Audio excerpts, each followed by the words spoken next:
4. Hello, everybody. Welcome. I'm going to be your host tonight, Dana Durnford.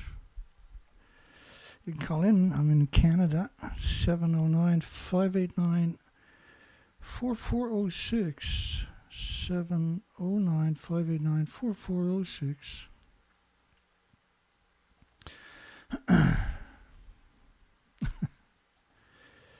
There's no show last night. I apologize, everybody. I was in the hospital yesterday. And I wasn't even going to do a show tonight. I've been resting all day. And it's hard for me not to do a show when we got an extinction event playing out.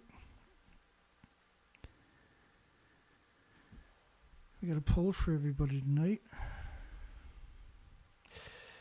Should the evil TEPCO and the demonic, sadistic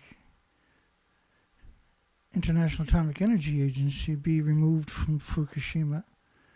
I mean, you know, common sense says they should be removed and dropped in a fucking wood chipper. But we don't live in that era. I hope that the world will come to its senses at some point. And that's the only thing we can do with these people. Gotta go, or we're gonna go, and all the species. So I don't think it's right to let a single industry, exterminate all the species. That's what we're seeing from Fukushima. And from the nuclear industry, from its entire legacy.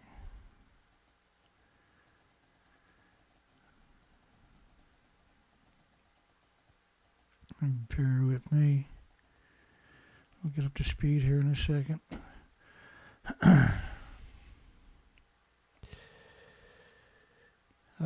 So this is a fundraiser tonight too also. I'll show you what we're trying to raise money for. We got to get 2 new batteries for the Zodiac. The ones I got now are 5 years old. Last year I shouldn't have been on the ocean with them, but I was. And there's a sale for these batteries. This one in particular, it's RV/marine battery. It's $119, and we have a 15% sale tax in Canada. So roughly 140 basically. And the statistics on that are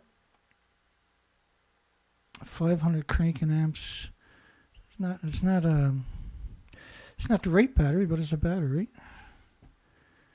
The next option is a marine battery. It's 180.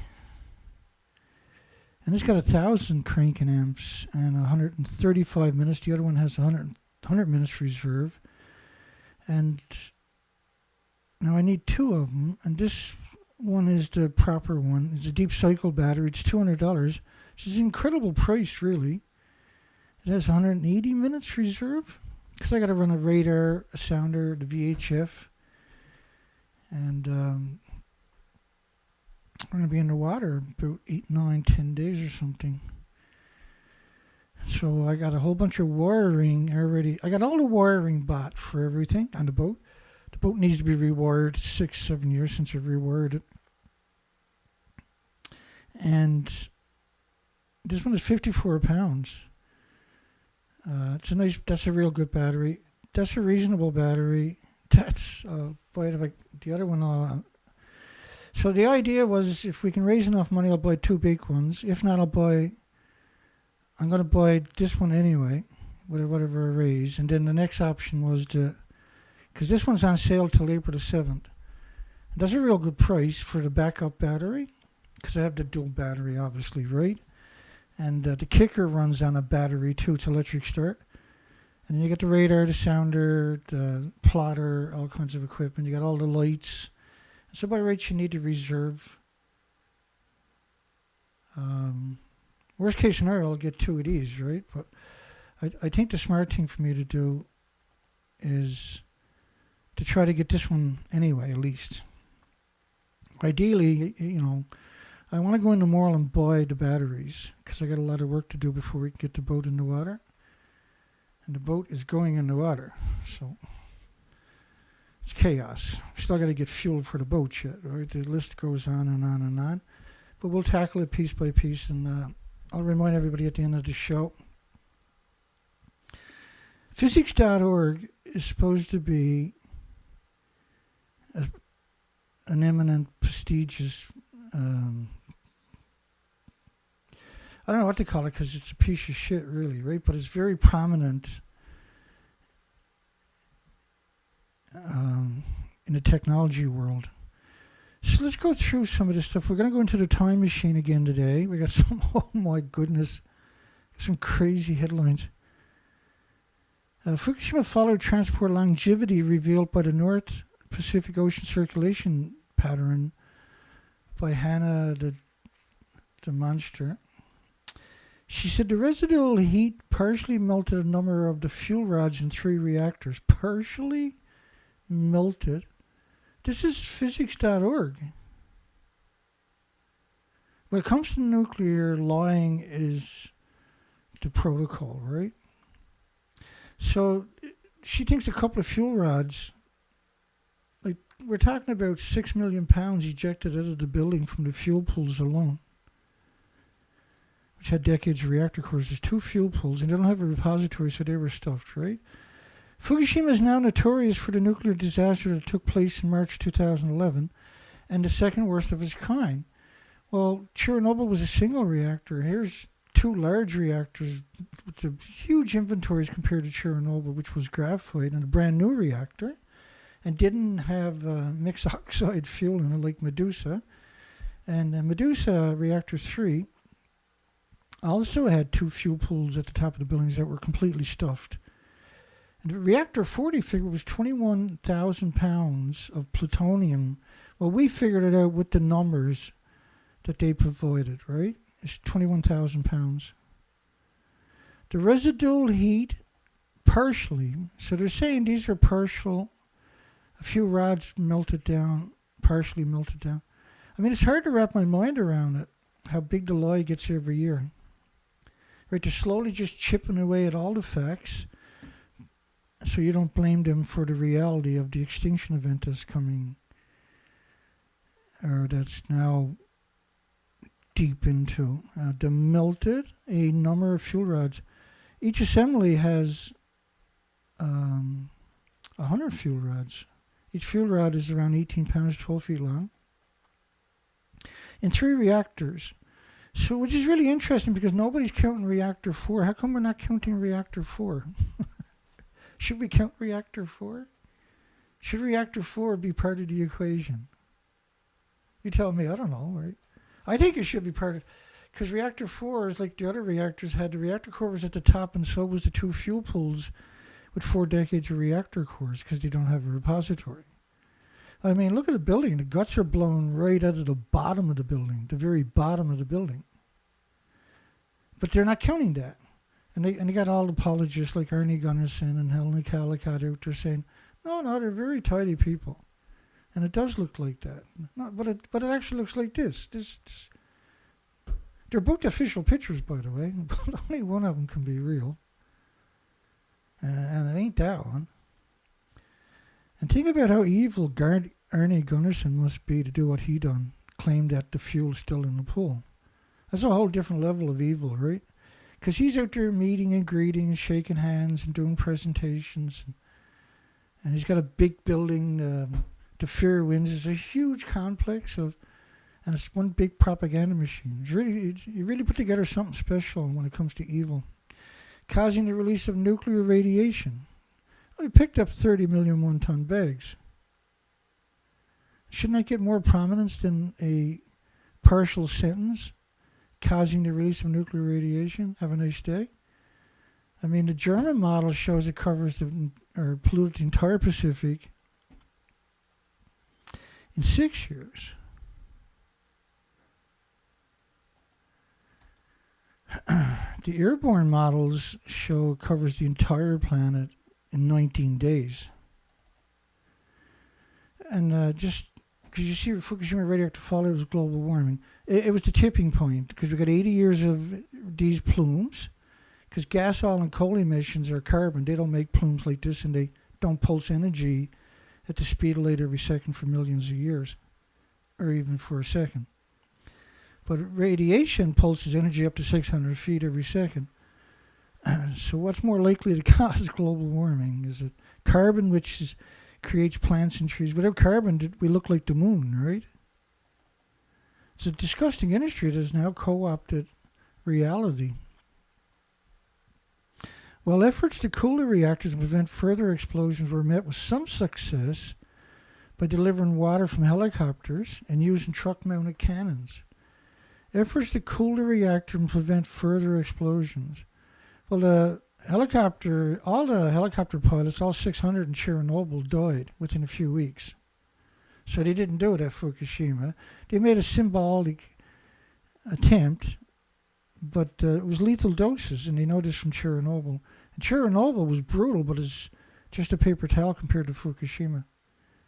High radiation levels around the plant prevented helicopters from dumping water on the spent fuel rods. You do say. Well, that's March the 16th. Everything was gone on March the 16th. Water cannons are unable to spray the reactors, turn away because the radiation level is too high. March the 17th, the next day. And March the 18th, the day after, high radiation forces withdrawal, workers trying to restore power. But how are you going to restore power? Because the original pictures, this was released on day 5, these pictures. You're not going to restore power. And once the reactor detonated and threw fuel rods and reactor cores and fuel pools a couple of kilometers up in the sky, you're not going around these reactors for years. Let's put it that way. And we know that because we've covered this extensively, and we don't lie, unlike these people. Radiation was subsequently found to have entered the ocean. Entered the ocean! Which is a German study in 6 years. But the whole planet was covered in just 19.5 days, 468 hours. So were the oceans, so was all the fresh water. And without water, then we have no future. Right? They're purposely destroying all the water and the sea and the ocean on purpose, rather. It's on purpose what they're doing. They've been doing it for 80 years. As well as local food water supplies, it took until December 2011 for the nuclear plant to finally be deemed stable. Like, there's such a... And this is physics.org. Do they even know what the word stable means? Like reactor 1 detonated, reactor 3. We have the videos, but we don't have the videos of reactor 4.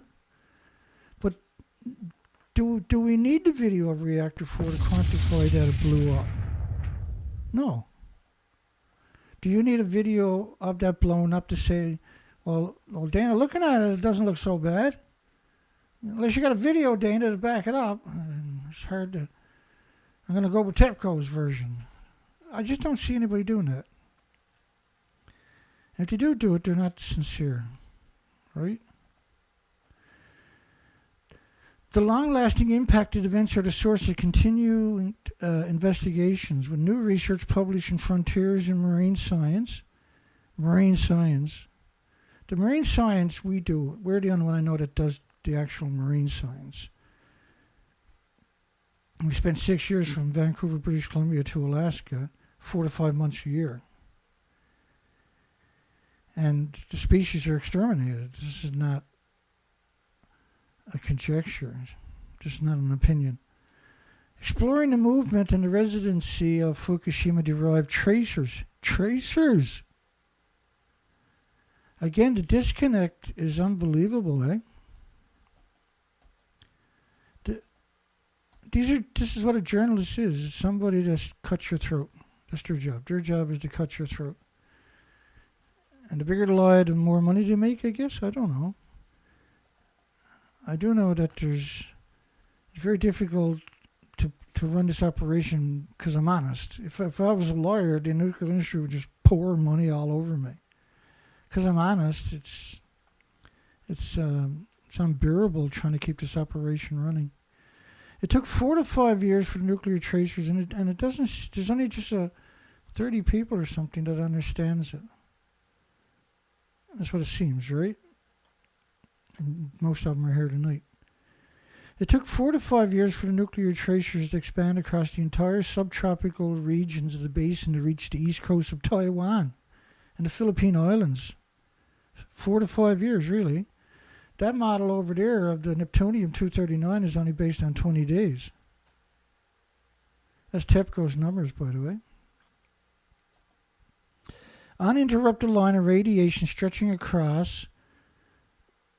An uninterrupted line, the whole planet was covered in radioactive fallout within 20 to 30 days. And every model out there agrees on that.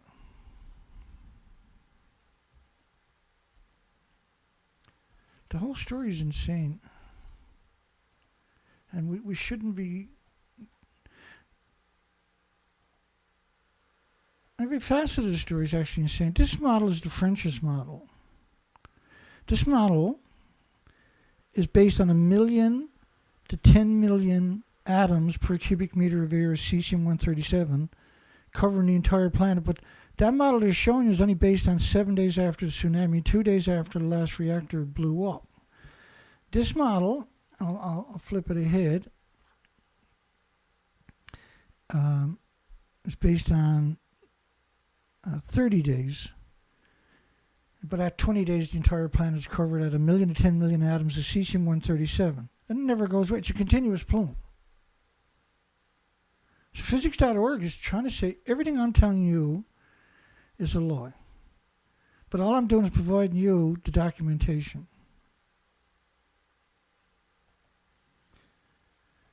And it's important because cesium immediately damages the heart muscles. Just don't think of cancer. So it's very difficult for me to comprehend who these people are to write the lies, but so look at these buildings blowing up. That's reactor 3 behind me and reactor 1 to your left.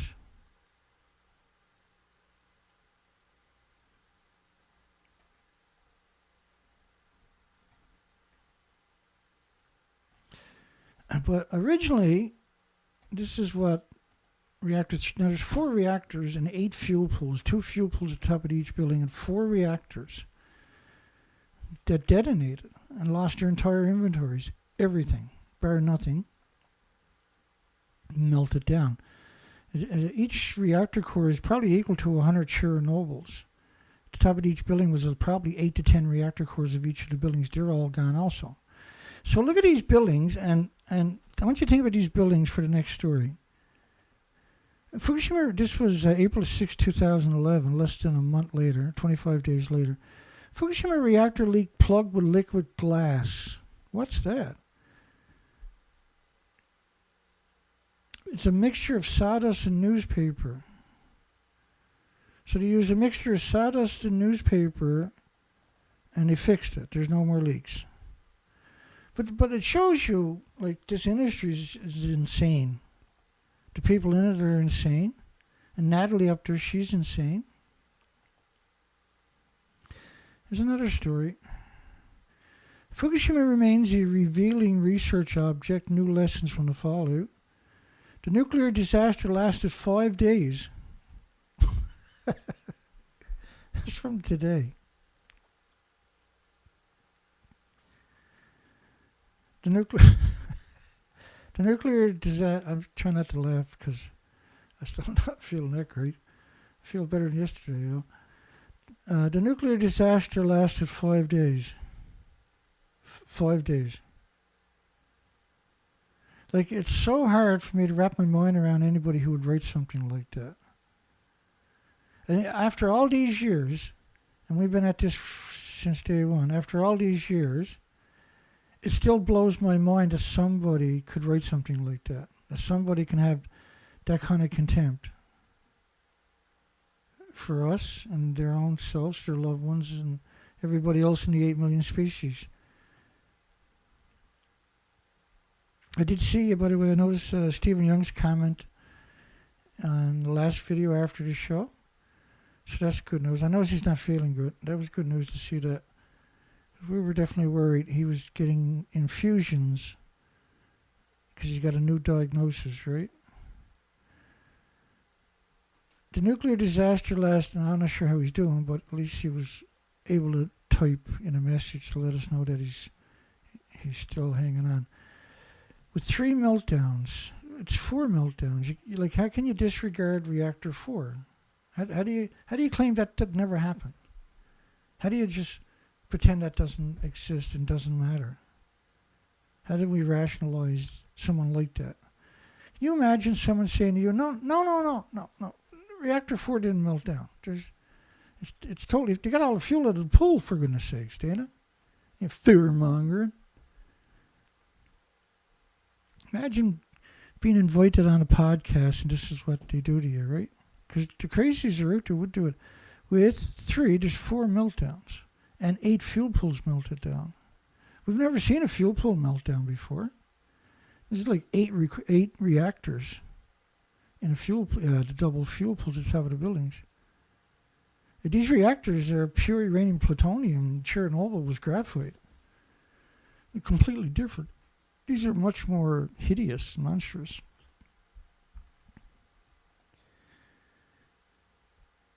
The sequence of events still provide insights for the future. Nobody likes to deal with a meltdown. So whoever wrote this story should have to work at reactor 3 for a couple of minutes. We won't have to worry about them anymore. What went fundamentally wrong at Fukushima Daiichi nuclear power plant in 2011 is largely unknown. No, it's not.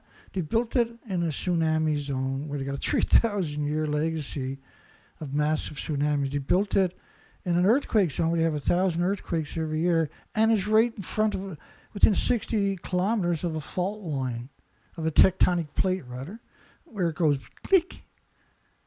There was no way this wasn't going to happen at some point. The resulting core meltdowns, at least they got meltdowns, due to the loss of cooling, destroyed large parts of the nuclear power plant and destroyed the whole bloody country. In addition, radioactive substances were released, and we just always see this disconnect when it comes to the radioactive substances, as if, who cares, right? This incredible contempt, amounting to around 1/5 of the amount of Chernobyl.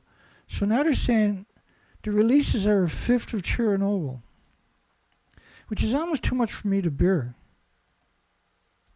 When I see stuff like that, that was today's headline.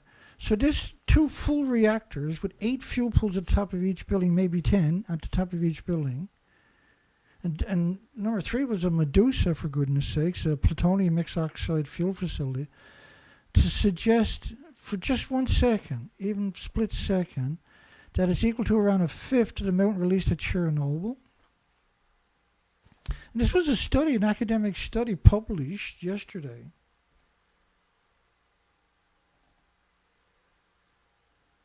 Mario Petzold, translated by Mario. I don't know if I've seen the author's name. I thought I did see the author's name there.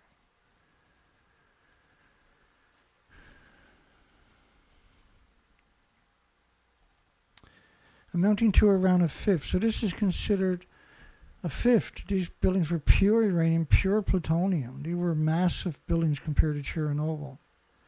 And Chernobyl's a brand new reactor that ran. It was graphite, which is really bad, but nothing compared to these reactors.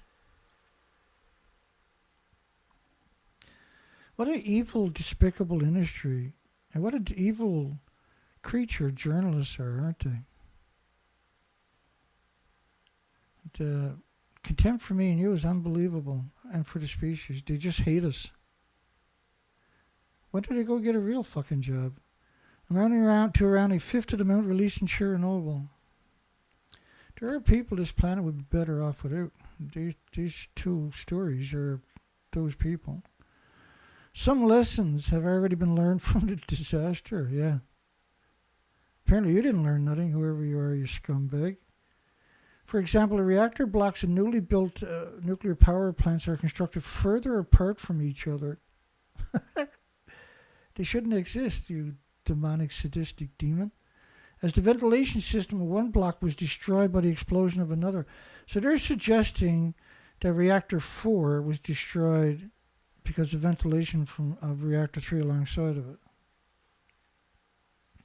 which they melted down because they had no cooling, they had no water, and because they had a massive earthquake destroy the integrity of the buildings and the whole system. There was 1,200 miles of the coastline was washed away. The current study, which can be viewed at iScience, like iPhone's iScience. Matter how pathetic you are to name your magazine iScience. You know, like Elsevier, Springer, and Wiley, the three biggest publishers, have over 20,000 journals. But there's three publishers. So these journals, the universities will do the academic study, submit it to the journal. The journal will take and put it behind a paywall. But you paid for the studies. There's 4.3 million studies in North America every year are poked behind a paywall. In the course of shutting down the reactor, they didn't shut down the reactors, they detonated. Depressurization had to be carried out. You can't decompressurize it, which led to the contamination in a strip over 50 kilometers long. So, this sounds like Rod Adams, don't it? Doesn't this sound a lot like Rod Adams? Or Michael Schellenberg, or those types of monsters and sadistic demons?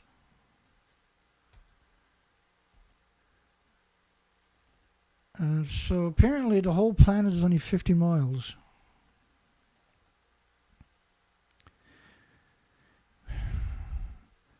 And he said the typical annual dose is reached in less than 2 weeks. And first off, what they say is an annual dose of natural stuff, which used to be 100 millisieverts, was based on something that you're already acclimated to through genetic superior selection that you can't bioaccumulate in your body. It's homeostasis, which means your body regulates, like potassium or magnesium, whatever. Your body regulates it, so your body can only hold so much potassium. It's the same thing with your clothing, the same thing with paint, the same thing with rocks. It can only hold so much potassium because it's natural. And like as for humans, we regulate it. Like a thermostat regulates the temperature in your house, or a cruise control regulates the speed of your automobile. Your body does it automatically. And you can't make a dirty bomb out of this stuff. So you can't conflate them together because they have nothing in common with each other. Shortly after the accident, a few days were enough. If you get a single atom, anthropogenic man-made atom in your body attacks it for the rest of your life with white blood cells and builds a sarcophagus around it eventually. It could take a year, it could take 10, 20, 30 years. But that's what it's going to do for the rest of your life. It's going to relentlessly attack it. So there's a cause and effect, right? Because you got to create these white blood cells to do it, which means you're going to displace red blood cells. And red blood cells carry oxygen nutrition. And so as you bioaccumulate it, you have less oxygen, less nutrition. This is why we're seeing all this stupid shit on the planet, more air rage in particular, because less oxygen up there. And then you got to pump in the radiation. The whole upper troposphere is still hemorrhaging, is still massive radiation sequestered up there. The researchers therefore conclude the depressurization was carried out according to a fixed protocol. At the crucial moment, the wind was blowing inland, whereas a few hours earlier it shifted towards the sea. So they're saying they vented it towards the sea.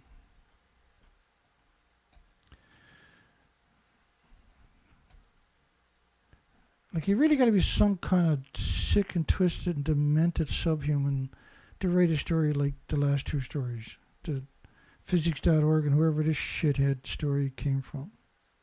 Which was based on an academic study from iScience. By the way, this is the French's plume of 1 million to 10 million atoms per cubic meter of air, based on 10 days of radioactive fallout. 16 days after the tsunami. 10 days after the last reactor detonated. Two other points were viewed much more critically. For example, information provided to the public was clearly too technical. They didn't provide you with anything, by the way. Possible radiation exposures was stated in milli and microsieverts per hour, which hardly anyone can relate to. instead of referring to the annual exposure from natural radiation as sources. So this whoever wrote this is a sadistic, demented demon, yeah? A horrific monster, whoever done that study. They're actual monsters, whoever done this study. I'm going to give up that. I can't keep going through that story because I'm going to punch something in a second. Zen. There you go, I feel better. TEPCO successfully. What do you mean successfully?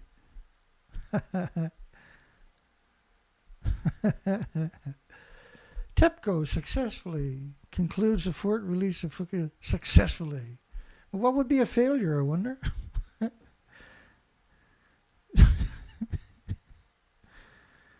I apologize. Hang on here. Hang on, it's okay. Blah. So TEPCO successfully concludes the fourth release. Let's go look at it. Like, they're talking about dumping water in the Pacific Ocean, right? But what is really going on there? What is really...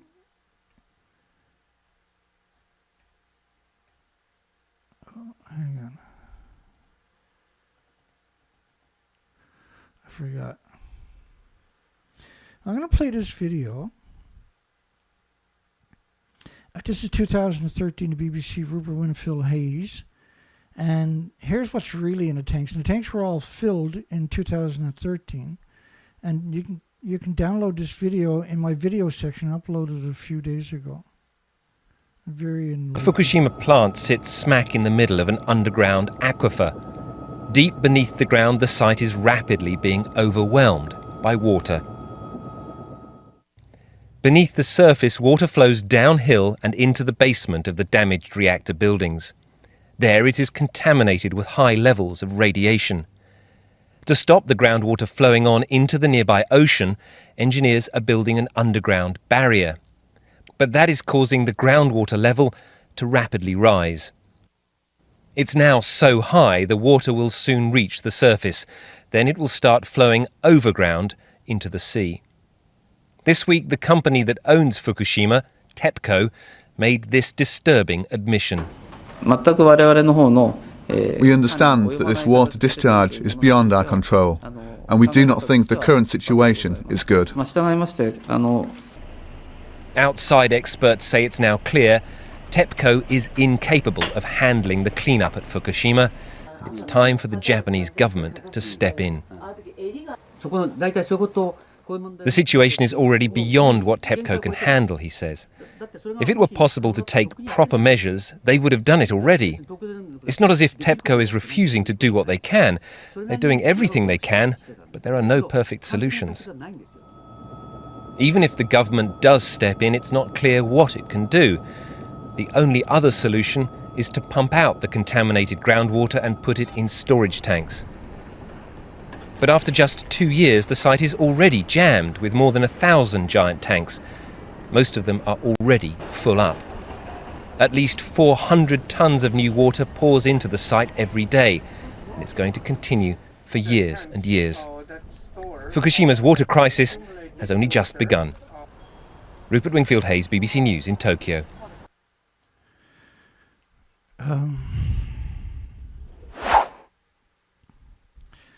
So, clearly, the tanks were full in 2013. So when TEPCO says they successfully concluded forced release of the Fukushima Alps treated water,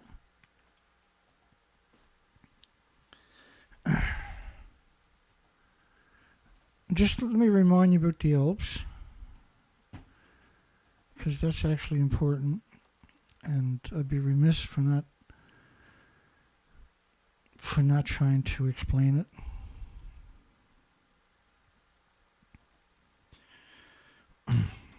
The problem with the story is there's so much technical facets to the story that the average person doesn't have a hope, not even a prayer of working out on their own. And so what we do is we make sure we bring some common sense and give people enough information so they know what the reactors look like. That when you watch one of these presentations, you can basically beat any nuclear scientist in this conversation, because they're going to lie to you and they're not going to be expecting you to tell them the facts. So 2014, in August, the Advanced Liquid Processing System helps you get to function reliably. They didn't even build it till late 2013, but we know it can work, because the REVA system in August 2014 was unused and kept out of operation, because the minute that you turn it on, you have to run away because the numbers are so high that you're talking about, the radiation. And there's certain parts of the site they didn't have control of in 2014. So, like, try wrapping your mind around that statement. And it just seemed that, hang on.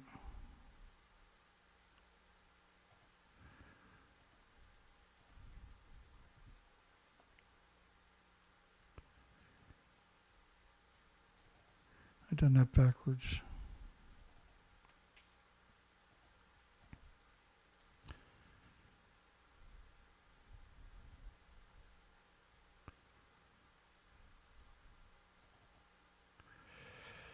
I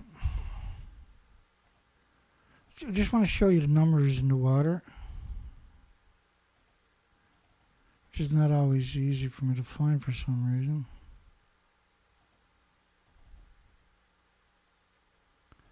Do this again.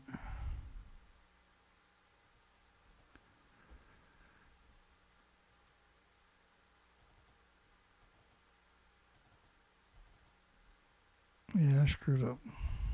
Here we go. I'll get it this time.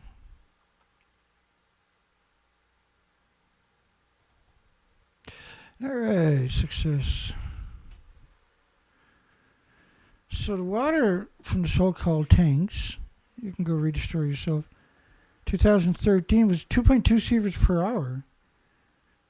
And they're only talking about beta.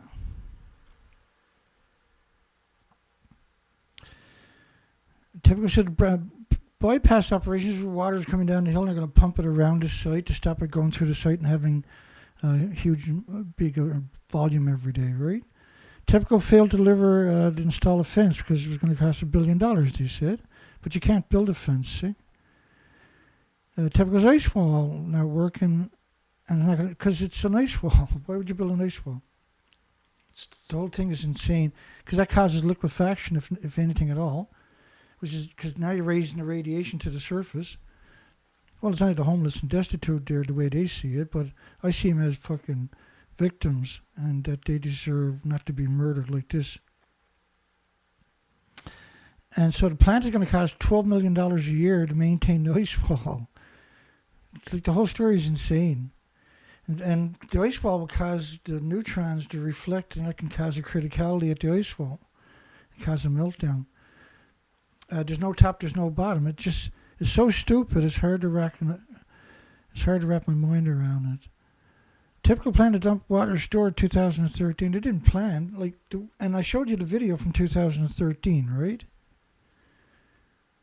They're going to dump it, but there's no they had no filtration. They didn't even build the Alps, started building the Alps till late 2013. The plant had already released enormous amounts of highly contaminated water directly into the ocean. And then the stuff that there was going into the tanks was pumped up from the aquifers underneath the buildings. EU Energy Commissioner calls for Fukushima apocalypse. Everything's out of control. Japan's lost the country. The list goes overboard and overboard and overboard.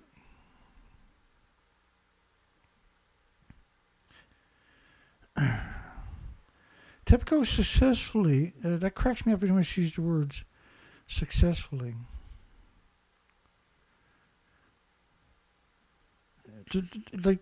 Obviously didn't successfully do anything, and it's not treated like they're claiming. They keep plugging you with those words, treated and safe. Everything is safe, safety and safe, and safe and safe and safe, right?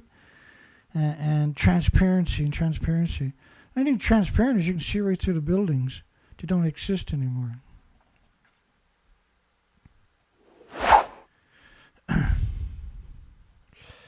So I just noticed James Lucid has already donated in PayPal towards the batteries. And I'll show everybody that at the end of the show. I'm just going to bring up right now, because I really want to get my batteries for the boat. And if you go to the bottom of the description, that's the video you're watching right now. If you go down to the bottom of the description, you'll see PayPal. That's directly to Dana Durnford. And if you go over to nuclearproctologist.org, click on that, you'll see the donate button right there. Just click on that. And that will literally take just about any credit card you can think of. That donate button, PayPal. I got a list of other, at that same site, that link, you can put any of these cards from anywhere on the planet. And it should go through.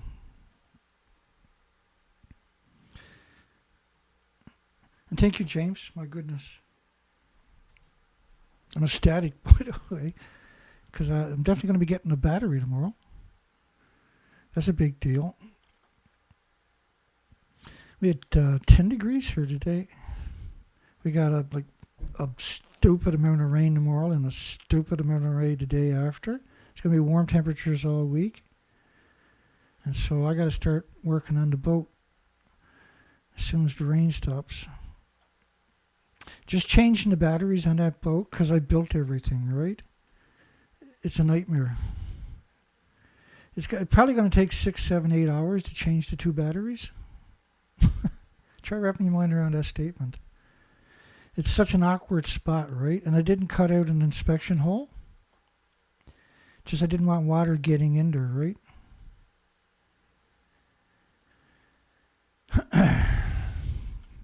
But I'm pretty happy right now. I'm a pretty happy camper right now. So I'm definitely heading to the city tomorrow to pick up the batteries.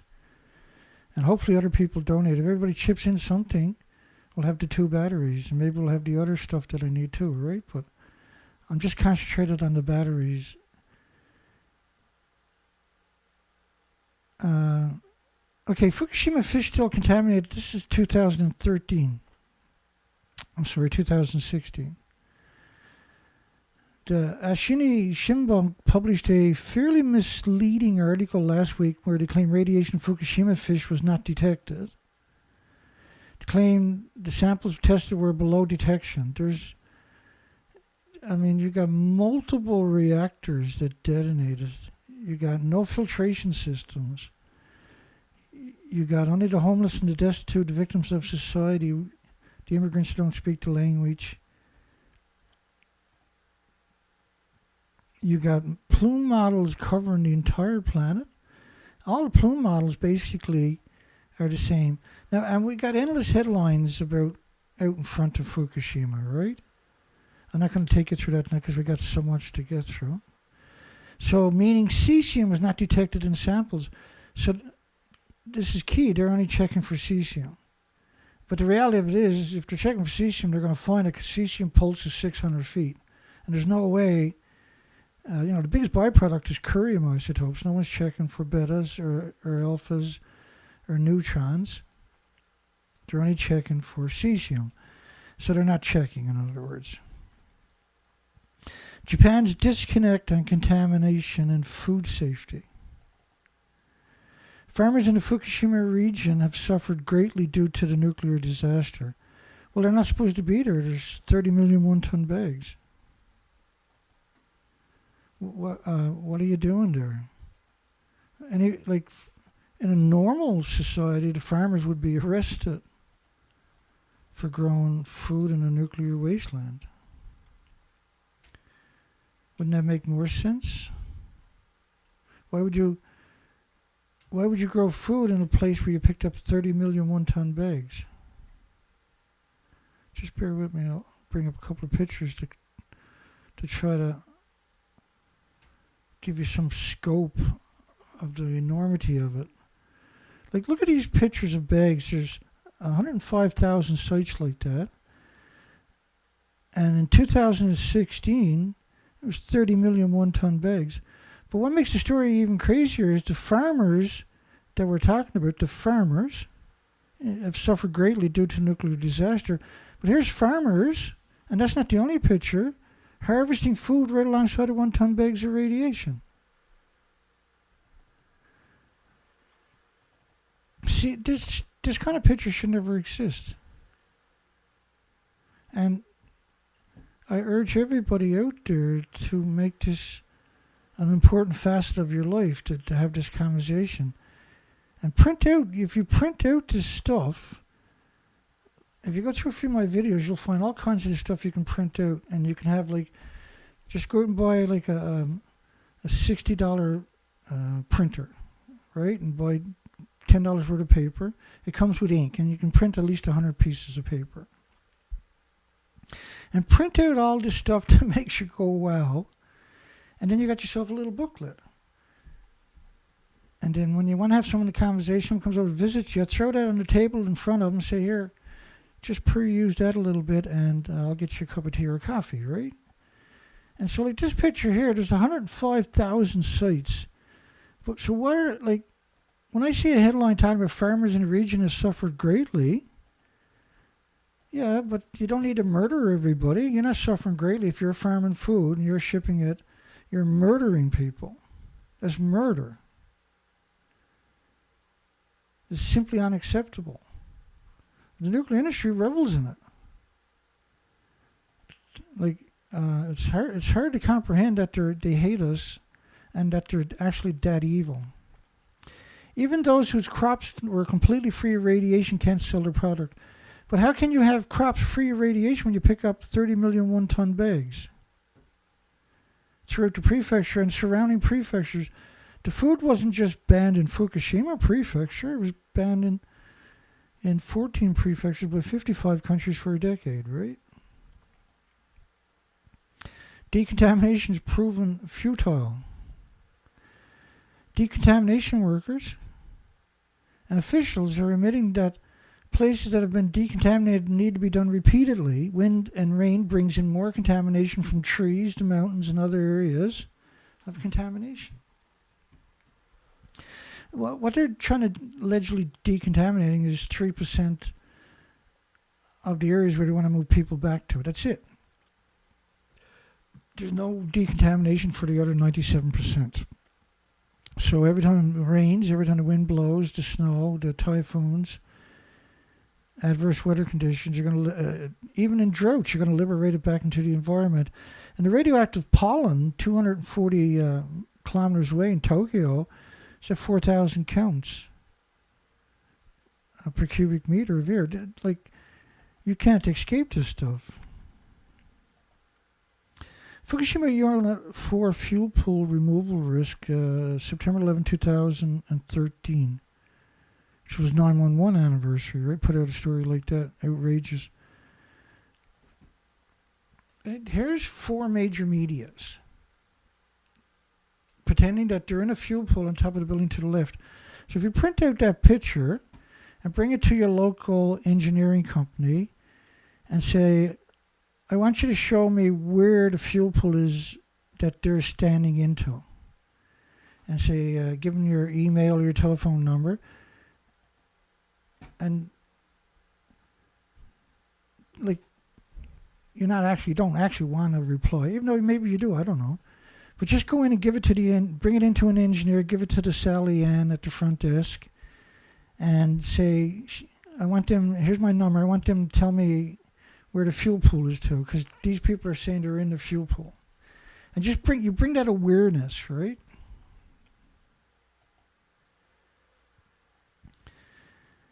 There's no risk of removing fuel from the fuel pool because it doesn't exist.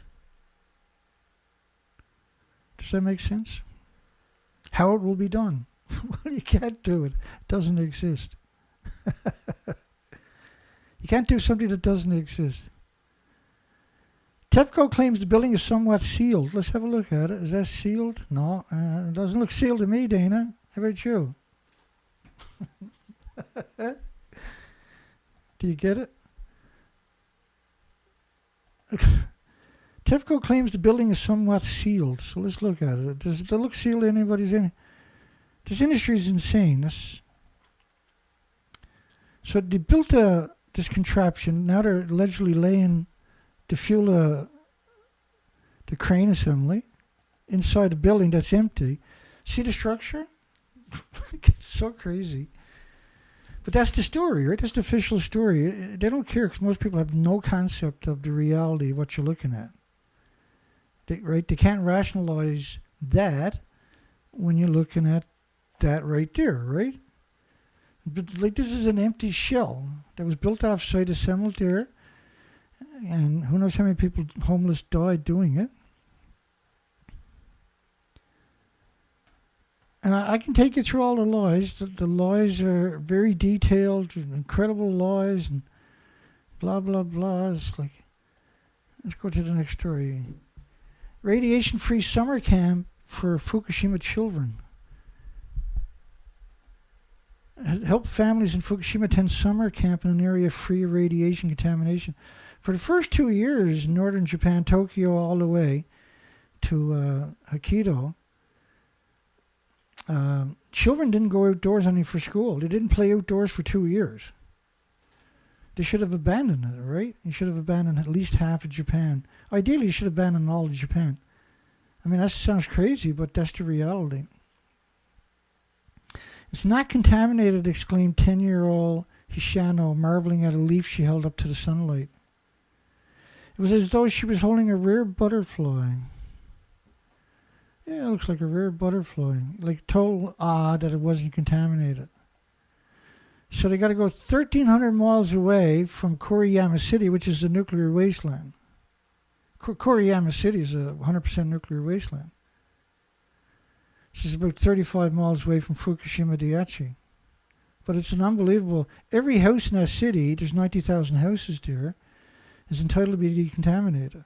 You can't decontaminate a house from radiation. It simply can't be done. Many who wish to evacuate can't afford to.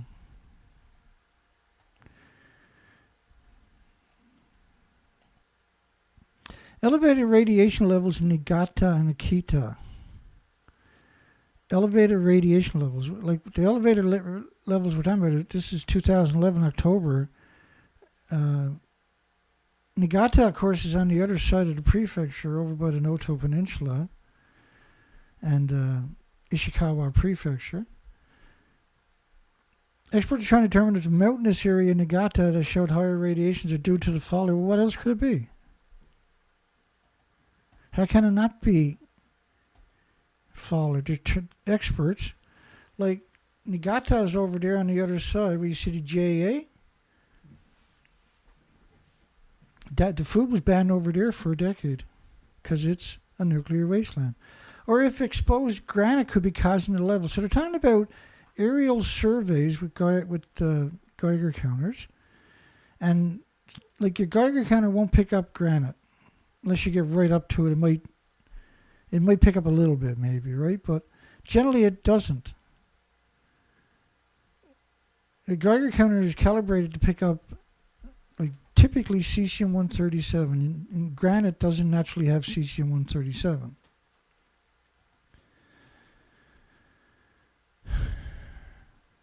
It is unknown if the elevator levels in Akita are due to possible exposed granite or if the radiation hotspots. We picked up 30 million one-ton bags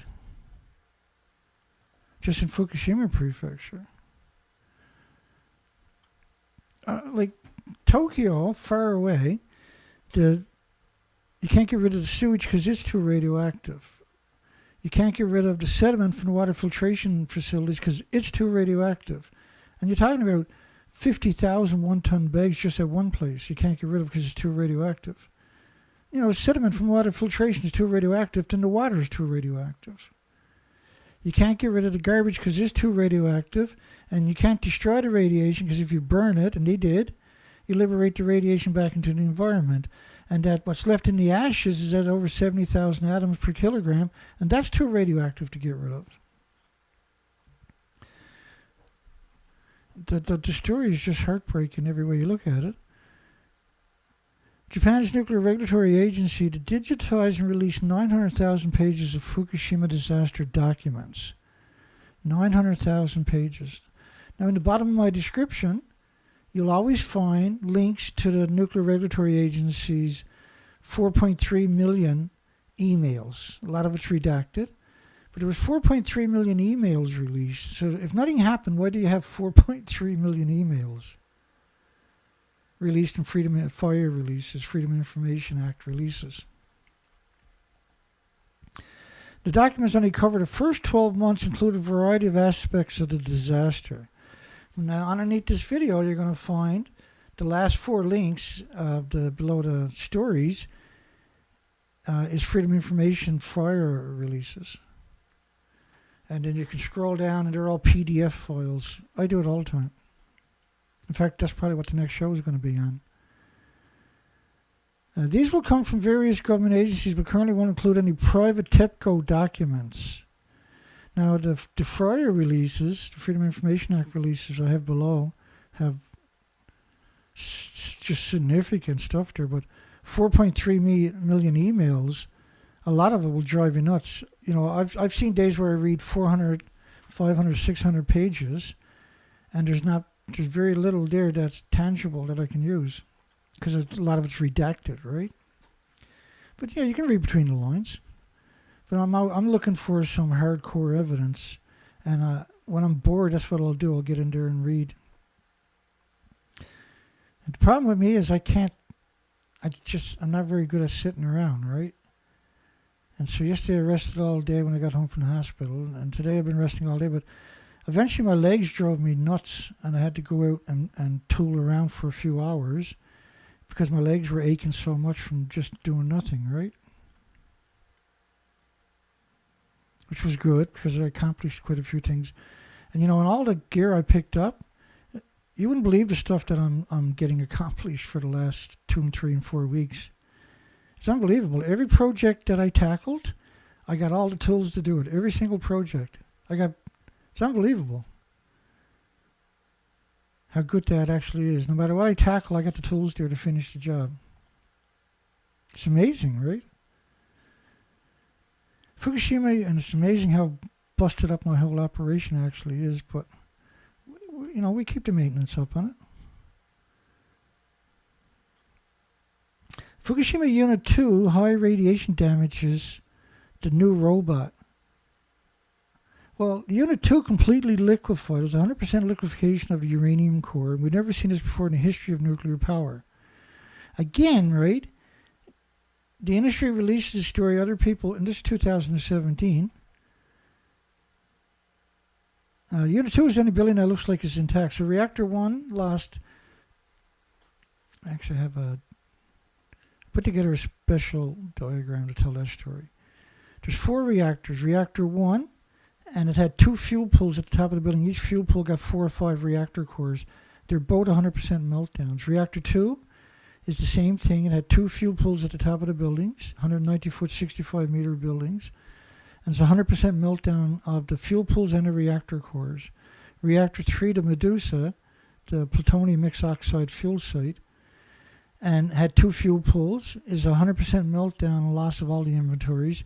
And Reactor 4, which they refused to acknowledge, but the pictures clearly show that they're gone.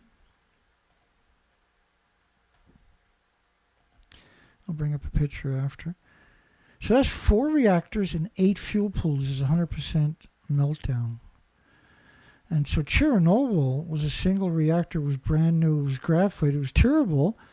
They closed 9,400 farms in Ireland, Scotland, United Kingdom. 9,400 farms. For over 30 years, the majority of them were closed. And then they just said to hell with it after Fukushima and started opening it up. So Unit 2, of course, is 100% liquefaction. And so they're always moving the goalposts, is what you see with this stuff. But because we know the difference, we can show you where the goalposts used to be, right? How about Shika? I don't know about Shika. They're not releasing any information. I got no documentation. And we covered the Noto quake for the first 30 days. But I can't keep covering it if we don't have information. Right? I am paying attention, by the way. New images from Fukushima Daiichi press tour. These images were released by the press pool and show the current condition. This is 2013. The expansion of the plant of the tanks and other storage. So this is the ELP system. This is where they were building it in 2013. So in 2013, the ELP's decontamination system is under construction. So there was no filtration. Not maybe, not perhaps. And yesterday we showed, or not yesterday, day before show, the last show, we showed you a bunch of information about that too, right? So this is unassailable documentation that the ELP system didn't exist. The tanks were full, basically, and I played that video from you from the BBC. Not from water filtration, but from pumping it from the aquifers under the buildings. So the ELP system is a total hoax. You can't filter this stuff because the pipes and hoses and the lines, you can't step over them unless they're 6 feet thick lead. Because you have a 2.2 sieverts per liter of just beta, but you can't have just beta. It's a fairy tale, right? It's meant to hoodwink you. The cash storage facility under construction, like what are they talking about? They got one person stood up there in a paper suit with a hose.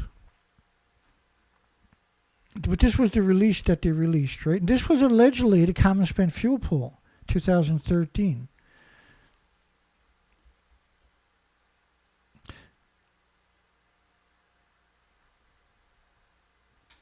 Let me see if I can find my way back there in a second. Hang on.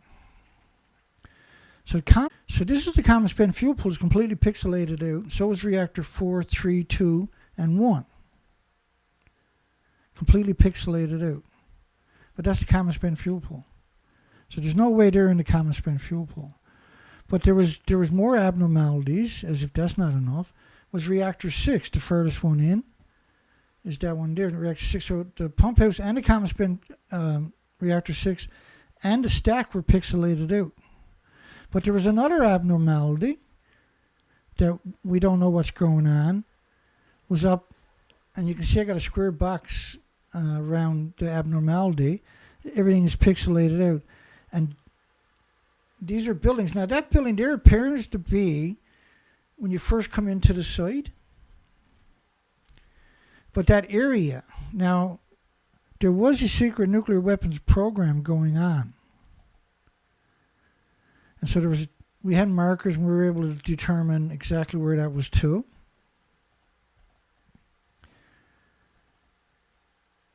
And then the blue area coming up is the abnormality area that's blocked out. It's bigger than that, but that's the section that we were looking for. So the common spent, let's go back to the common spent fuel pool. The common spent fuel pool is right behind me, right alongside of me. Okay, let's go back to that story.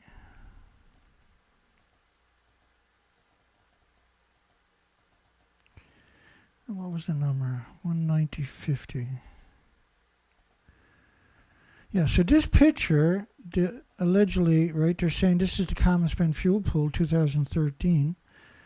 Well, why is it completely pixelated out?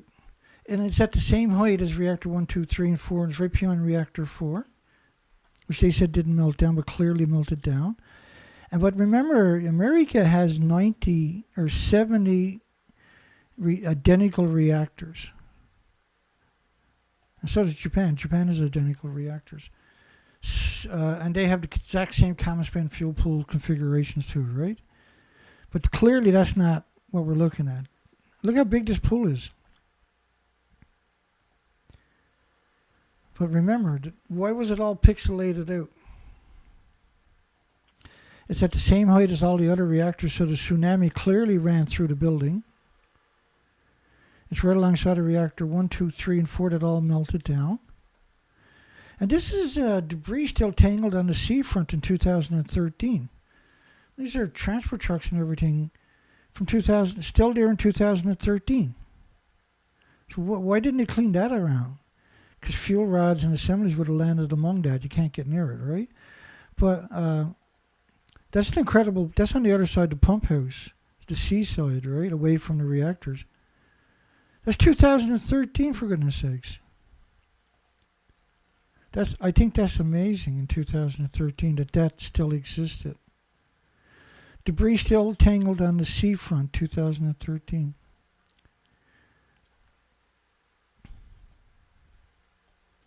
Which is on the other side of the buildings. The buildings run right along out there, but you see the building right there. It's on the other side of that, right? So it runs both sides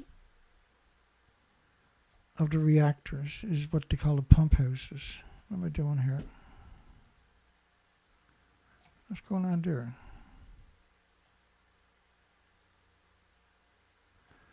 Let's do that, make it a little easier.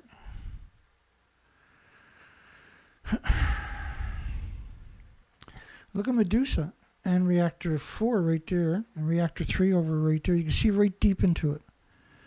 But reactor 4, they skin it right down to the ground, so it ends up looking like that to your left.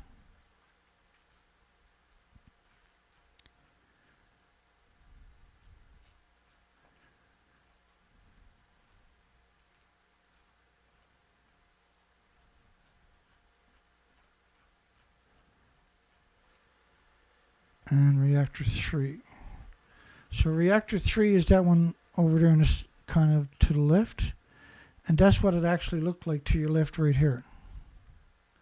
So reactor 4 and reactor 3, and what they done was put this this contraption over it and pretend that it doesn't physically touch it, but pretending they're in the fuel pool, right? The growing expanse of tanks in 2013. So this is really important because this is 2013, and we just showed you that the ELP system was just being built late 2013. It would have been 2014 before they would have finished. Like it was meant to manipulate you into what we're happening today, right? And it was never meant to filter water because you can't. You can't filter the atoms. You can't, the Curie system is supposed to filter cesium-137 and the Curian system, but these atoms are the same size as all the other atoms. You can't filter one from the other. It just simply doesn't work that way. So now we get, again, if you count the tanks, the most tanks that we come up with is 750, but that's if we include all the small tanks. And see that spot right there? That's the stuff, that was the center of the area that was pixelated out, I believe. So reactor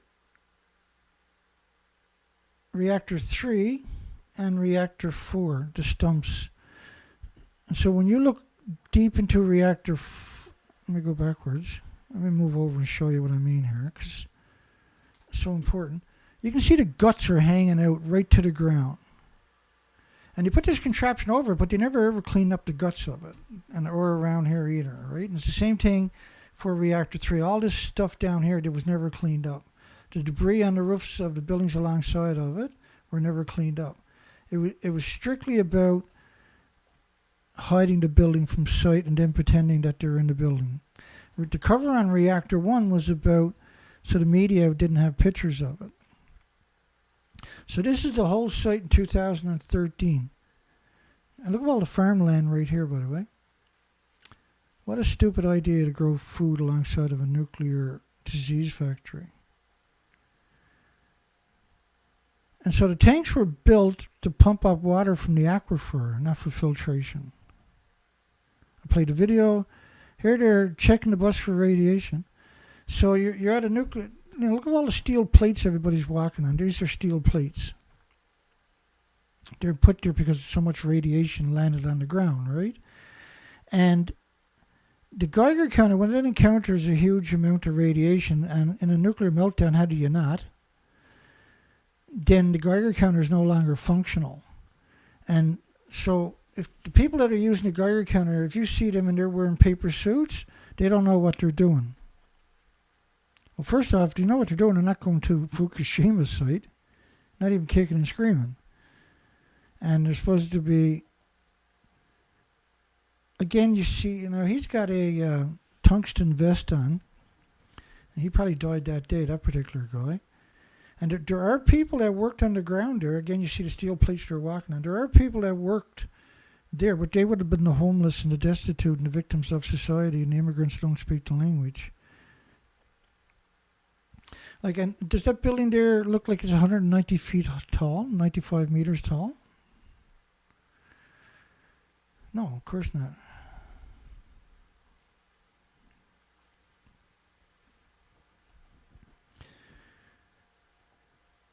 This is 2013 pictures. So look at, now does that look like a 190-foot building?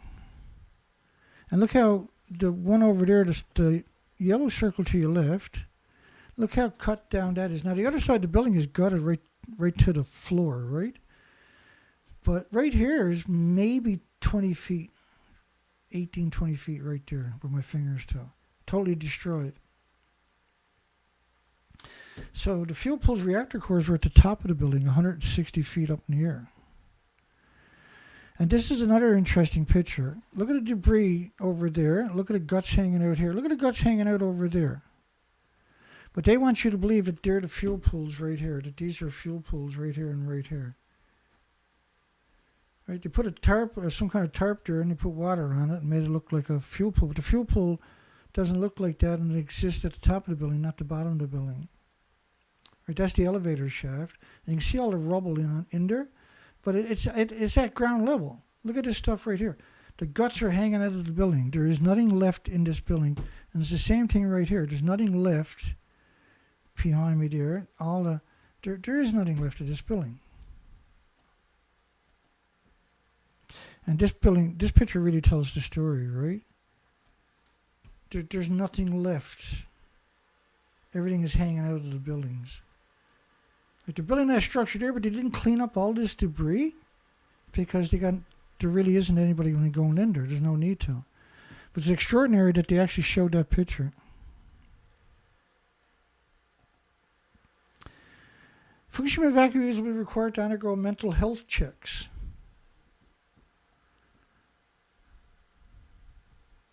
Mental health checks.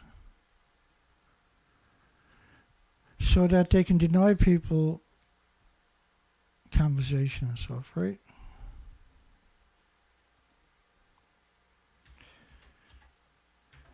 Like the contempt, when I put this story together, the contempt is palatable. It's very evident.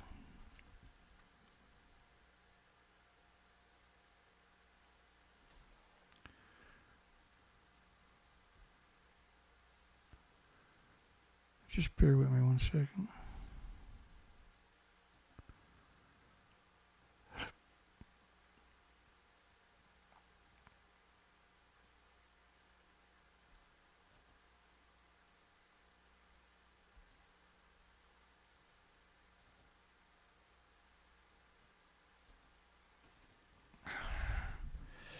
Do you think that's nuclear scientists doing this? Nuclear corporations? Because it's not, obviously, right? TEPCO says they burn 7,000 of these paper suits a day. The Fukushima Government Health Panel will announce evacuees and those who fall under the health screening scheme will now be required to undergo a mental health screening. It'll start next month, include about 200,000 victims. Children will have their parents fill out. Think about how evil this industry actually is, folks. About their behaviors, and adults will be required to complete a survey themselves. Also include 20,000 pregnant women that have left the region. Mental health. Yeah, not testing for radiation, but mental health. And the plan is extremely problematic in a number of ways. It appears to be mandatory, forcing people to submit to mental evaluation. And the described program does not appear to have any mechanisms for privacy. The mental evaluations are to be part of a study may result in something that is normally an intensive private matter to become distributed information within the survey and possibly within the compensation process. And after Chernobyl, the number of people suffering from mental illness believed to have increased due to radiation fears. No, it was due to being poisoned by radiation. And because there really is tangible illnesses, mental illnesses from radiation contamination. There's all kinds of illnesses, right? But Alzheimer's and dementia. But the first studies they're going to do is autism and Down syndrome, serious mental deficiency injuries, right? Heartbreaking injuries. And then later on, they're going to be looking for spikes in Alzheimer's and dementia and schizophrenia, because the radiation has severe effects on your health, severe, catastrophic effects upon your health. And the statement goes straight to blaming the victims and discounting actual physical and mental impacts on people from exposures to radiation. It completely, like we've seen John Boyce saying, well, we're not going to do any epidemiological studies because there is no radiation issues. I mean, you picked up 30 million one-ton bags. I showed folks that documentation earlier. There appears to be lacking objectivity and an intent to have a predetermined outcome. The radiophobia blitz in Japan and how it intends to paint any concern, stress, or actual illnesses as an unfounded mental failing. The radiophobia blitz. And we dealt with that for many years, where we covered those stories for years and years and years. And when we were looking a couple of years ago for spiders on a research expedition, they took down my site with 1,600 presentations like this on it, with a lot of the research expeditions on it also. It's a disgusting industry. You can call it book burning on a whole different level, by the way, because what I'd done, I was out researching and we weren't finding any spiders, and typically you're going to find about 500,000 per acre. We found none. 400 miles out into the wilderness, well, me by myself. It was stunning. And no bees, no wasps, no ants. It's terrifying. I'm hoping to be out there again this summer. Last 2 years have been really difficult, obviously, and last year I had 3 heart attacks and had 7 stents put in. I had kidney stones, cancer. By the way, I got all clear yesterday on the cancer. Because he had done an MRI a few weeks back, right? And that came out clean. Because we pounded it with DCA, a gram a day. Remember that, folks? For 100 days. And then also I've been hitting it hard with the chlorine dioxide, about 20 drops a day.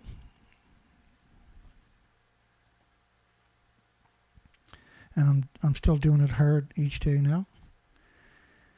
So that's a big deal, eh? Should have mentioned that earlier, I suppose, but that's great news for me anyway. Fukushima, because we had cancer in the liver or kidney. Fukushima, it wasn't big, but you know how quick this stuff metastasized these days, right? So I'm super happy about that. But I got other health problems, unfortunately. But that was the big one. So definitely a happy camper today. And I actually rested all day yesterday and rested all day today, probably because of that. It took a lot of stress off my shoulders. Fukushima Unit 1 robot dies in the containment during inspection. Well, the number 1 reactor, such a ruthless industry, isn't it? Just nothing but contempt.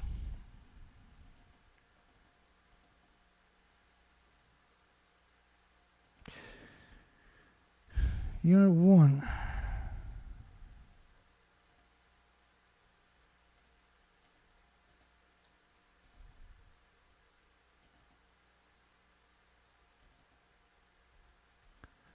Unit 1. Just hang on. Let me see if I can find at least a picture of Unit 1. Well, we know we can, but will I get sidetracked? There we go. See, reactor 1 detonated. That's reactor 1 over here. It detonated. This is original footage, by the way, that was circulated around the world right away.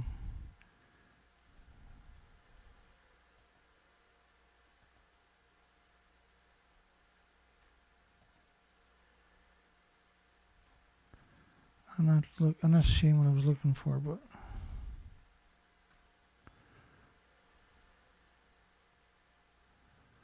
The new and improved version of the atomic plague. That's what we're dealing with worldwide now.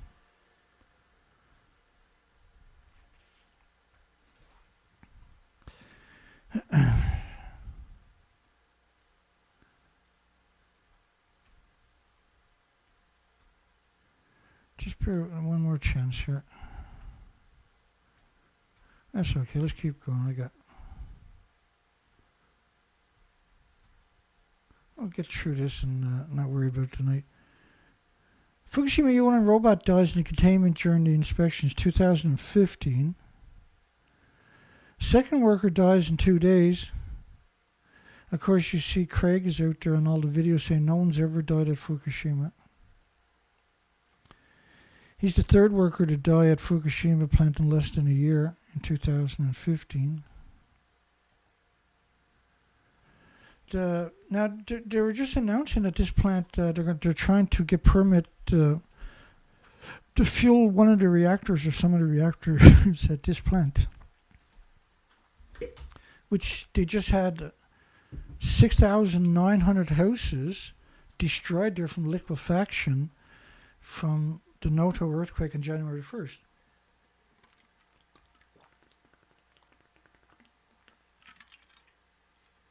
Oh. For the Noto earthquake.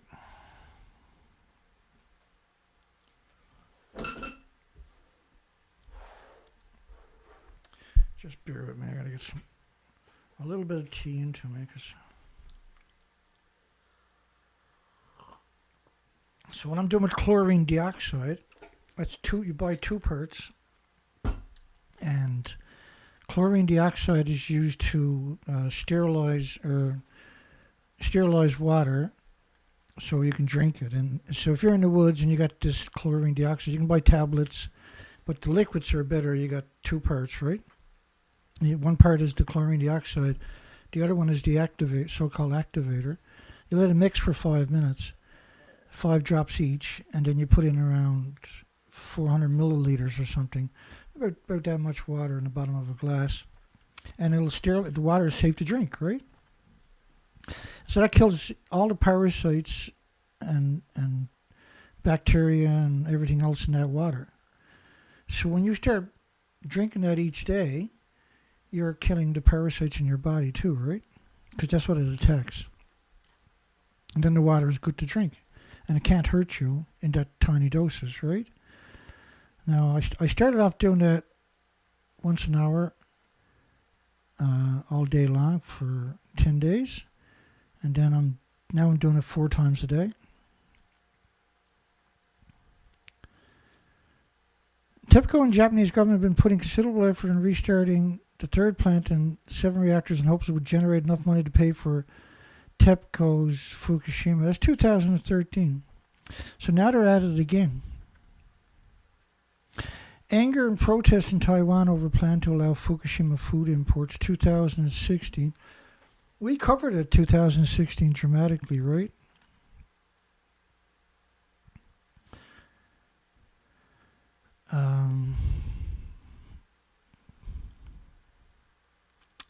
So somebody was asking me, something in the water tank was asking me about Taiwan, where Taiwan, so the story goes this way. Taiwan, a number of decades back, had moved all the natives from Taiwan onto an island, and the island's called Orchard Island, like an orchard, like a plant, Orchard Island.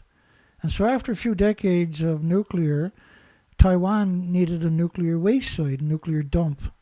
So they went to the Orchard Island where the natives are to, that they basically banished, and they asked the natives, could they build a canning factory for tuna, canning salmon, and stuff like that.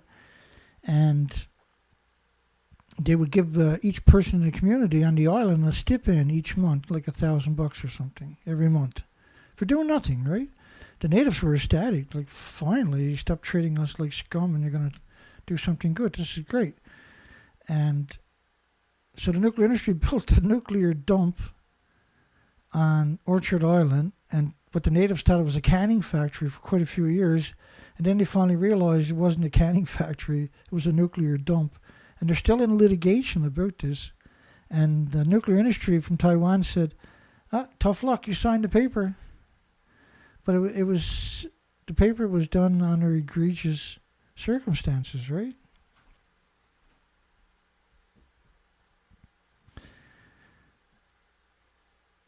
And that was Taiwan. Dirty Taiwan. Taiwan is still the same way. So 2 years after this, they had a referendum for importing food from Fukushima Prefecture. Why was it so important to import food from a nuclear wasteland itself? The food was banned, by the way, by 55 countries and 14 prefectures, not just Fukushima.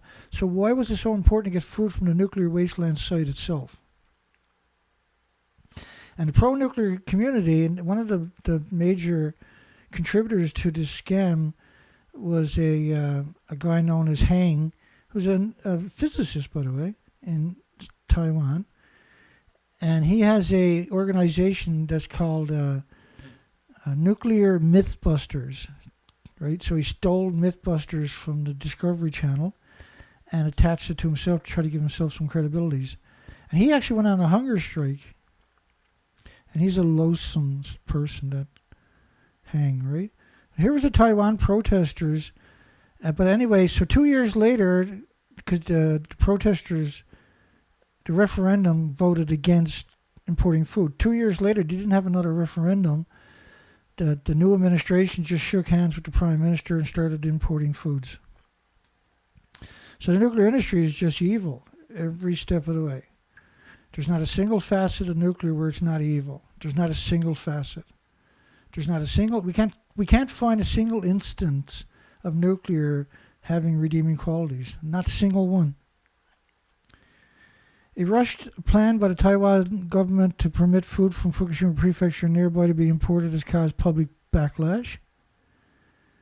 Hastily arranged meetings on the subject were met with angry table flipping. Residents demanding the relaxation of safety rules be stopped. Table flipping. And appropriately too. Because they're bioaccumulating it. And you know what this industry is like? It's going to ship the worst food there. And the people that were protesting, those shops will be saturated with this food to get rid of any dissenting voices down the road. Government of Fukushima Evacuees offers dosimeters rather than cleanup. This is an insane story, by the way. In an exchange that was shocking even for all we have seen in 2+ years since the disaster of 2013, the government showed exactly how callous they are towards the Fukushima evacuees. The residents of Tamaro have been pushed to move home. Most people have not received any sorts of final compensation, so the only options most are being given is eventually move back home to the nuclear wasteland. And they say that the government's goal is 0.23 microsieverts to meet the international standard of 1 millisievert a year. Of course, this is a nuclear wasteland. You can never, and they only clean up 3%, not clean it up, but scratch up some topsoil. It's the most inefficient way to clean up anything is what they're doing. The most ridiculous, deadly thing I've ever seen in history. There's nothing we got compares to this. The government representatives try to argue that the point claiming incorrectly that the government goal of 1 millisievert a year, 1,000 microsieverts, was only for those being outside 8 hours a day.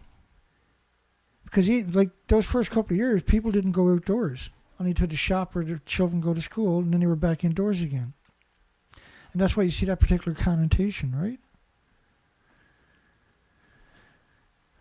The government is refusing to either do additional decontamination, work or to declare the town not inhabitable and compensate the residents. Instead, they told them to move home and that they would be given dosimeters to record their radiation exposures. So they were told to move home, they would be given dosimeters.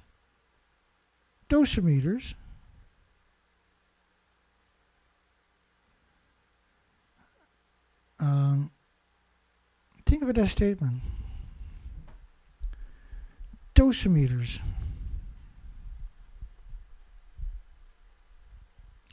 to record their radiation exposures.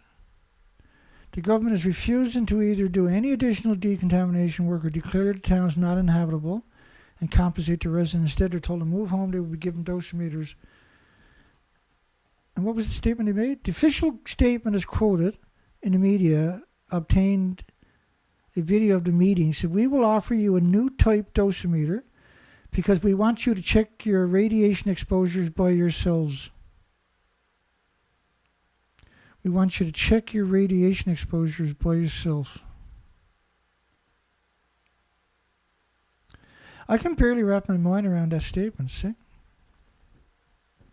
Fukushima Unit 2 new radiation readings from TEPCO. Fukushima Unit 2 new radiation readings from TEPCO. Unit 2 completely liquefied, 2017. It was 6 years after it liquefied. There is nothing left in Unit 2, Unit 1, 2, 3, or 4. Identified 50 sievers readings actually being 30 sievers in the same location as 72 sievers from 2012. First off, you can't get close enough to quantify that type of assertion, right?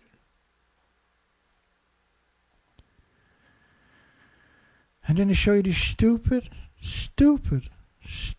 little tiny robots. These are stupid. They can't survive this environment. It's simply well known, right?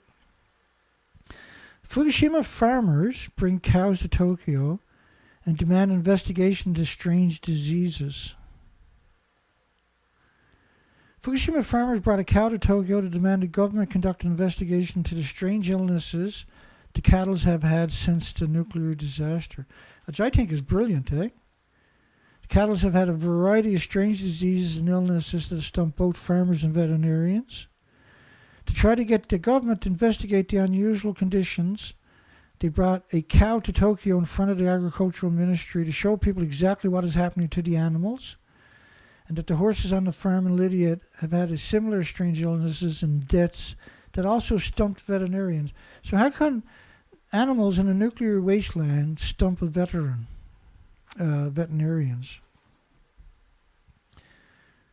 Just because the media said that doesn't mean that's the true story. The veterinarians would have known this true story, see? TEPCO begins installing Unit 3 defueling. Unit 3 defueling building for, again, like, you know, look down here. Is what all you need to really do to comprehend. There is nothing there. There is no building. When you actually zoom in, because that's pretty rare for them to give you this kind of a picture, by the way. Well, like, remember what the building actually looks like? The building is gone. The reactor cores and the fuel pools were at the top of the building. There is no top, let alone of a bottom to the building. Right? And so when they limbed that out with the remote control cranes, this is what was left.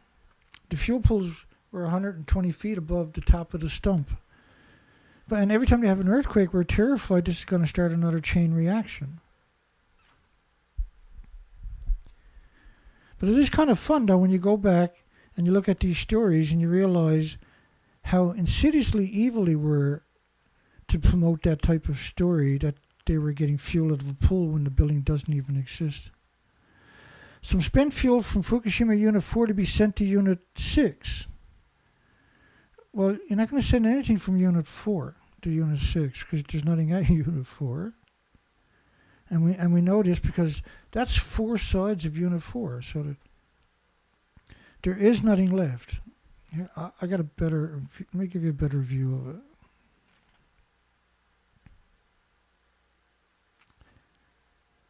Maybe.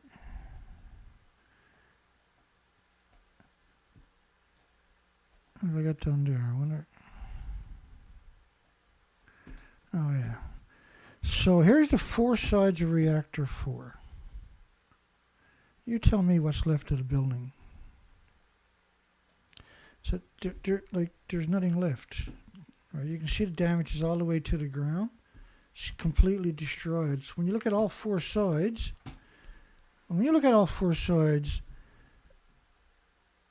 if you're even slightly honest, then you know that there's nothing left, right?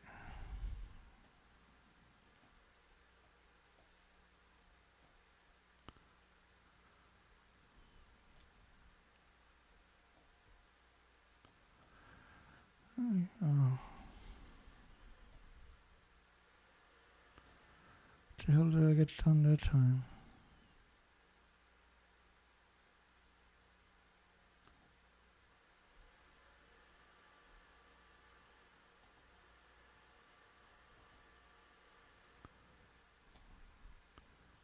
Oh, that's what I got done, sorry.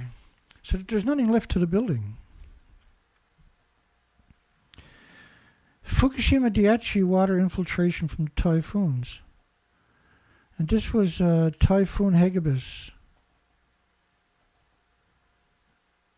And Typhoon Hagibis was a monster hurricane post-Fukushima. 2019. So all of a sudden now we're seeing hurricanes that are 825 nautical miles wide, 1,500 kilometers. It's unbelievable. Like you can, when you look at post-Fukushima, that's where you see global warming go crazy. When you look at post-Fukushima, that's where you see mass species die off, emaciated whales go crazy. When you look at post-Fukushima, you see the typhoons, the cyclones, the hurricanes, the supercell storms, the super typhoons, the supercell are all post-Fukushima, not pre-Fukushima. And then almost every storm now is a supercell storm. And you see all these massive forest fires, these massive floods, because the radioactive fallout that covered the entire planet wiped out a lot of the bacteria and the fungus. So the ecosystem doesn't work anymore. It doesn't break down the foliage and the litter. And so you end up with this foliage and litter that didn't break down. And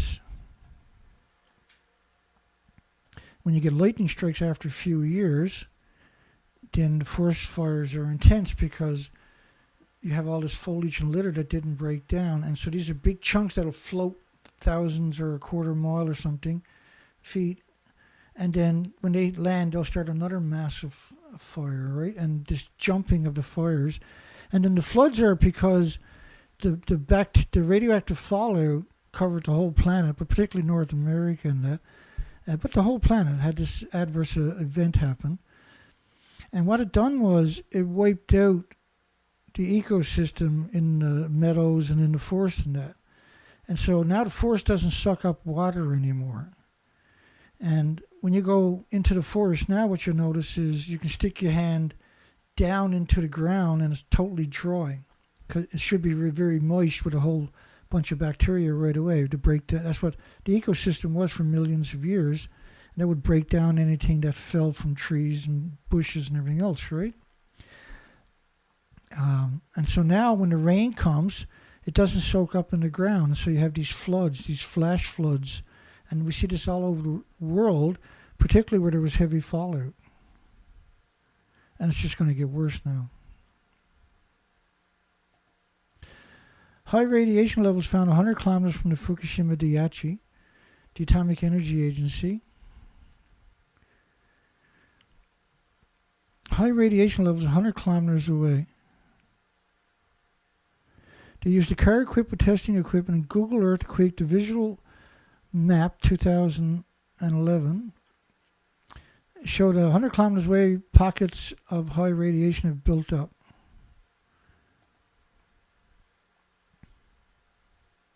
Fukushima rice to be sold in London. It's 2016.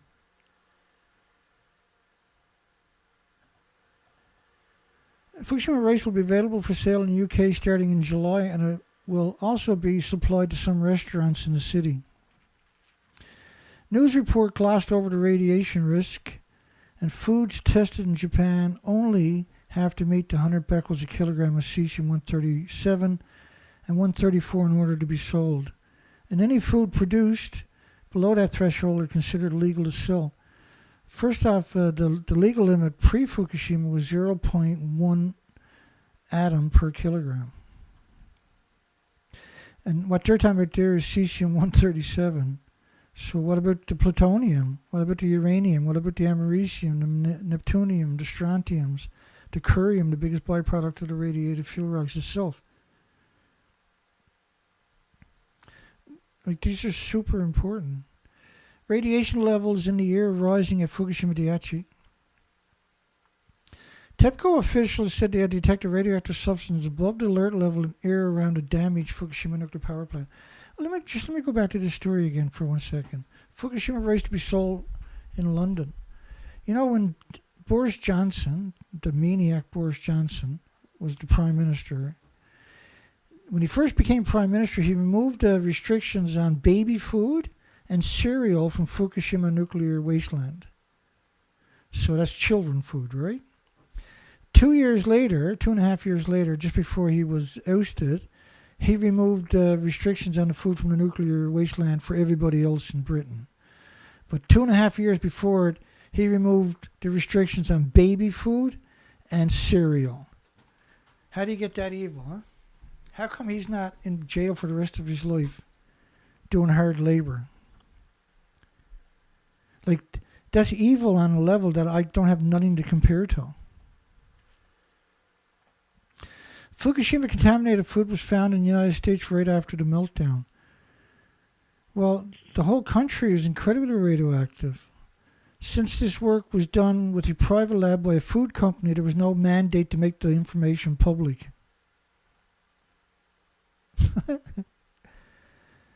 They hate your guts, eh? More cesium-137 found in gourmet and organic European jam brands.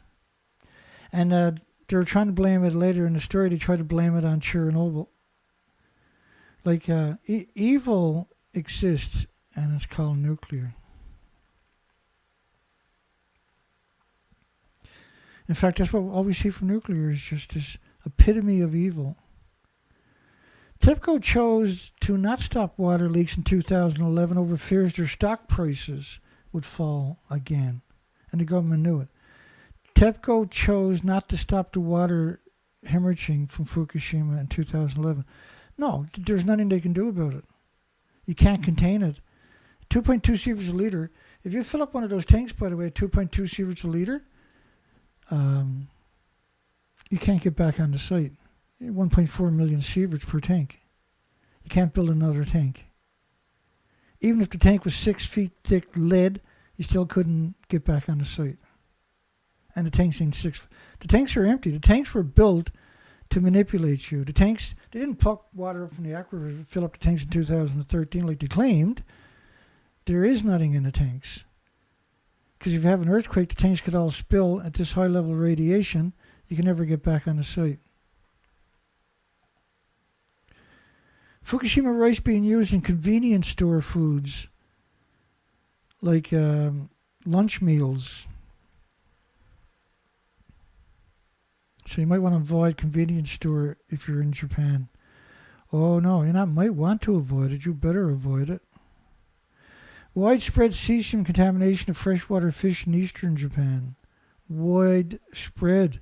Well, how can it not be? Again, look at it. They only talk about cesium-137. I don't think there's a single story recovered today where they didn't talk about only cesium-137, 134, is it? It's an industry of scumbags. Period. Chico the Pony.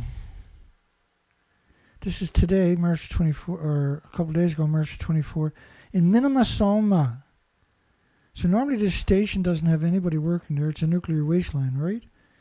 And they got kids there doing pony rides in a nuclear wasteland to promote a nuclear wasteland. There's evil, and then there's nuclear. Nuclear has its whole different, incredibly unique version. It hates everything, every species, everything. All the whales, birds, puppies, and humans in particular, and children.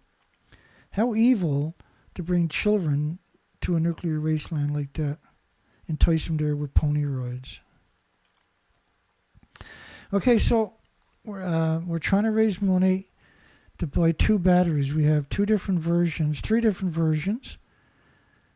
This is the worst version, but I'll take whatever I can get. Now, James Lucid says he already donated, and so that's a huge deal.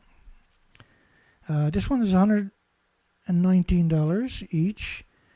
They're okay, right? If I got to, that's what I'll end up buying. But I'm going in tomorrow to pick them up, whatever it is. I got a bit of money left over myself. And so, this is 400 cold cranking amps with 500 cranking amps and 100-minute reserve.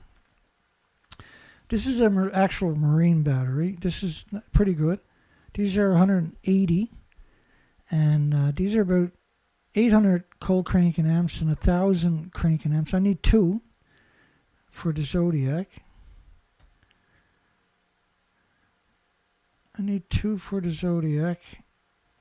This is the Zodiac we need the batteries for. Let me show you that. That's the Zodiac I'm getting the batteries for tomorrow. And the batteries I got there are 5 years old, right? So they're pretty old. That's the Zodiac we need it for. And this is the better one, deep cycle batteries. These are $200, $199 each. They're the real batteries, deep cycle. And so if I got enough to pick up one of them, I'll pick up one of these for sure. And if I got enough, then I'll pick up another one of the other 2 batteries, unless I got enough to pick up 2 of them, right?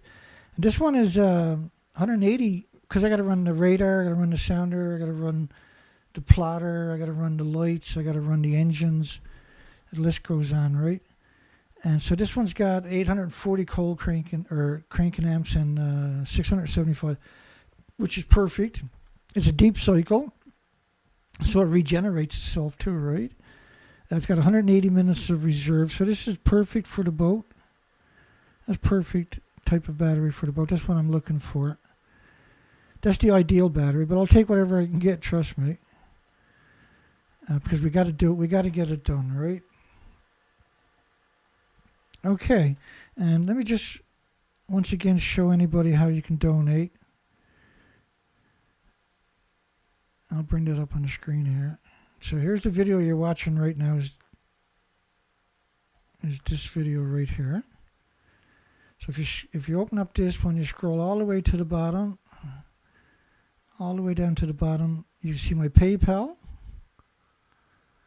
And then if you go to my site and use the credit card, you can also, as far as I know, you can punch in any of these at my site. Just click on it, it'll open the link, and you'll see that donate button. Wait for the picture to come up. You see it cycling. Now it's cycled. Scroll down. There's the donate button. And we've never had an issue with it, ever. And also, like the PayPal is directly to Dana Durnford, right? So there's no way to make a mistake with those 2. And if you're talking about those 4 million redacted emails, remember I mentioned them earlier? That's the links to those guys there. And they're on there almost every single video in the last number of months. And years ago, we used to always put that there, and then after they took down my last site with 1,600 of these presentations on it. Thank you again, James, by the way. You're amazing, my friend.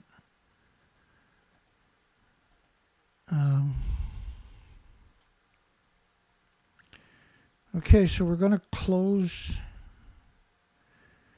Yeah, I paid $380 for my truck battery. That's right. I don't have... no, I paid $340, I think, for my truck battery.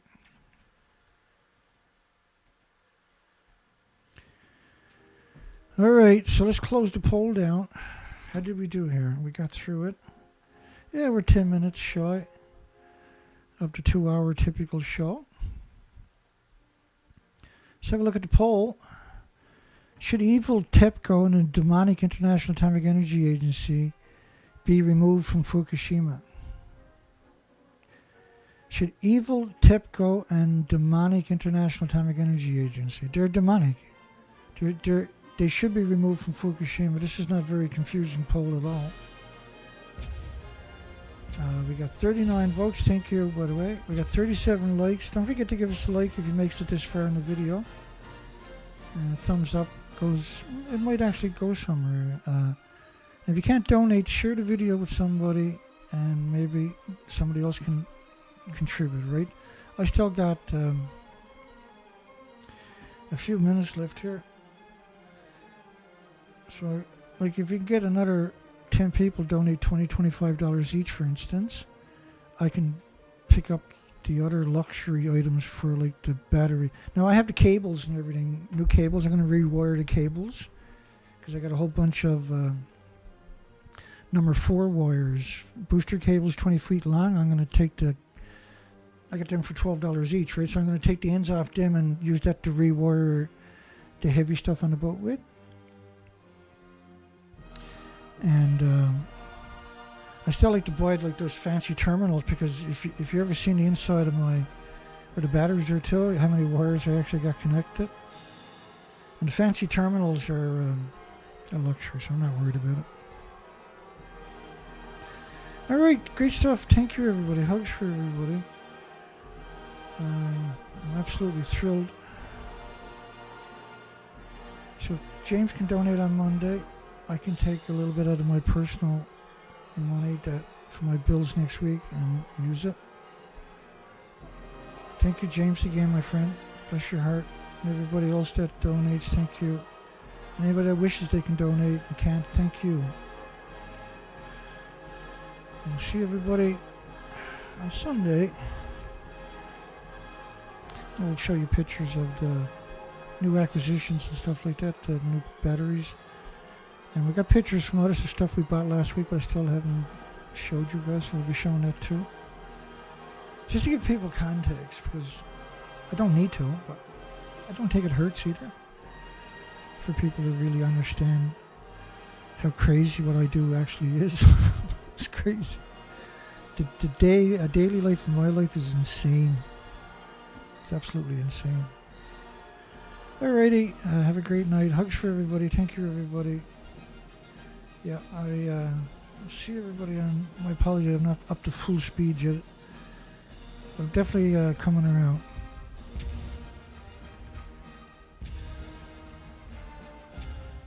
See everybody on the next show. Take care, folks. Thank you for finding time, the energy, and the effort, and the courage to come here and hear the truth. It means a lot.